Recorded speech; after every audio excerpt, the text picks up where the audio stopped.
সপ্তাহে এইচএসসি পরীক্ষা শুরু হবে, তো কেমন লেখাপড়া করলি? আর পরীক্ষা যা হবে আল্লাহ ভরসা। আমার পোলা পরীক্ষা দিবে, পরীক্ষায় যে রেজাল্ট করবে 10 গ্রামে কেউ এরকম রেজাল্ট করতে পারেনি, গোল্ডেন এ প্লাস পাবে। আমার পোলা বলে কথা, কোনো খামখেয়ালি নেই। ওই এটা কে আসছে রে? সিফাত না সিফাতের বাপ? সিফাত সিফাত এটা লাগছে। আমার পোলা পরীক্ষা দেবেও, যাই এলাকা এলাকা প্রচার করে আসি। আমার পোলা পরীক্ষা পাস দিবে, আমার পোলা পরীক্ষায় পাস দিব।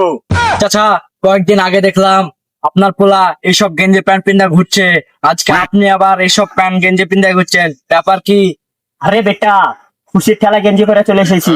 আমার পোলায় তো পরীক্ষা দেব, পরীক্ষায় ভালো রেজাল্ট করবে। 10 গ্রামের লোককে তো চিনাতে হবে যে আমি সিফাতের বাপ, তাই এই গেঞ্জি করে চলে এসেছি।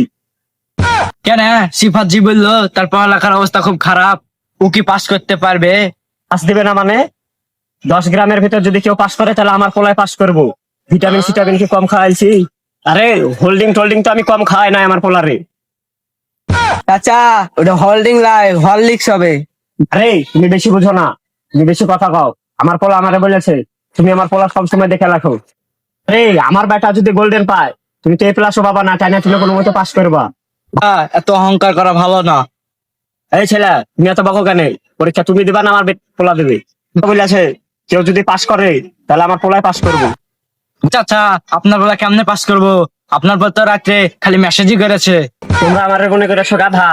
আমি আমার পোলারে শুধু ভিটামিন সিটামিন খাওয়াই না, এক হইলে কারেন্ট চলে যায়, তাই আমার ব্যাটারে পড়বার লাগা গোল্ডিপ বাতি কিনে দিয়েছি। মাঝে মধ্যে দেখি ঘরের ভিতরে ধুমা টুমা হয়, বললে কোনো সমস্যা হয় না।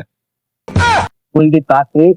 আরে ওই গোল্ডিপ সিগারেট আছে না, ওই বাতি। ও তাহলে খুব পড়ছে। তাতে কান্নাকাটি করো, কোনো লাভ নাই।